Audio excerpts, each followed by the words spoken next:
I think one of the ways in which we've been talking about it, particularly around the divest invest, you know, I know some of our folks in Charlotte coming out of this action, where in Charlotte you cannot get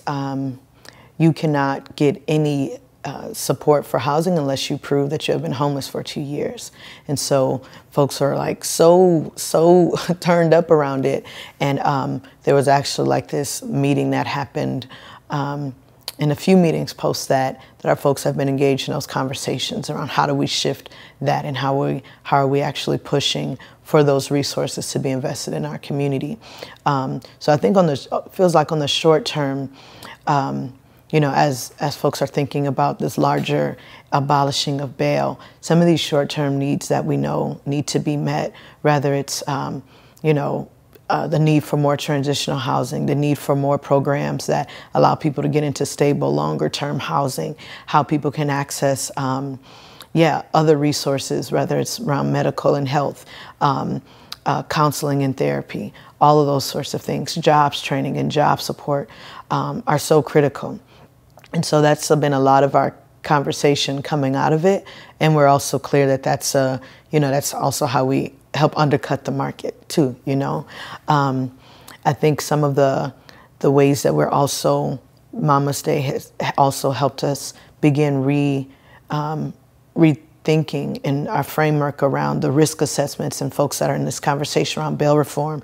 It's like, hey, bail reform means now people get rated based off the risk that they are going to be on community, and then you'll get let out or you won't get let out. And I'm like, actually, we know the conversation needs to be around needs assessment. What do people need? What do people need to be healthy, whole, stable? What do people need in order to, when it's all said and done, stand up and have their day in court? And so I think some of our short-term is also just trying to push and change the language around needs assessment and risk assessment, and make that intervention. Because I feel like now this is a conversation that's on a lot of folks' and a lot of people's tongues, and people are talking about it. And you have, lawyers, and you have, different judges who are having meetings that want to talk about this. I'm like, if y'all are going to talk about it, we need y'all to be talking in this language at the very least. And so pushing out the 8 principles of bail reform has also been very huge. We've been sending those out to different key legislators and different commissioners or what have you. Like, if you're going to be talking about bail, if you're going to be thinking about bail reform, these are the principles you need to be looking at and measuring yourselves against. And so long term, I think that one of the things that we're deeply curious about is, because a lot of the as folks are thinking about bail reform, we're seeing that people are like, oh, well, we need to be able to test and measure how this is impacting communities and who is this working or not. And I'm like, how do we create the infrastructure so that it actually is community people who are actually the ones who are doing the study, who are actually measuring and monitoring if this is working or not, and making, recommendations for where it needs to be tweaked.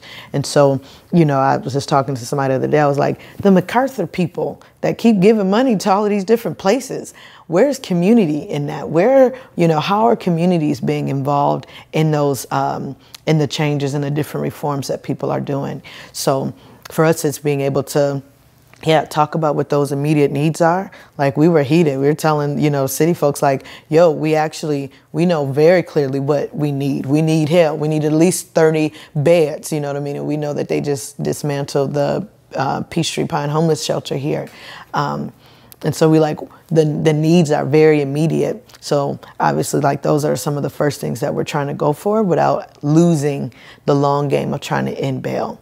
But we also know that there are some structures that need to be in place, and we don't have them all. So that's a little, so a lot of people are like, how do we need to buy this apartment complex. We need to get, we're like, how do we get it what we need from our people? And you're right, there is a role for government and governance and those who have been elected, and they're paid to do a job. And we cannot lose that and feel the weight of what our people don't have. And think that it's just on us to you know, find the resources to do it. Like, we can do it. I believe we can. And we also have to hold those accountable in the process to make sure, yeah, the monies that we're already putting together collectively aren't just going to, yeah, putting our folks in the cages. So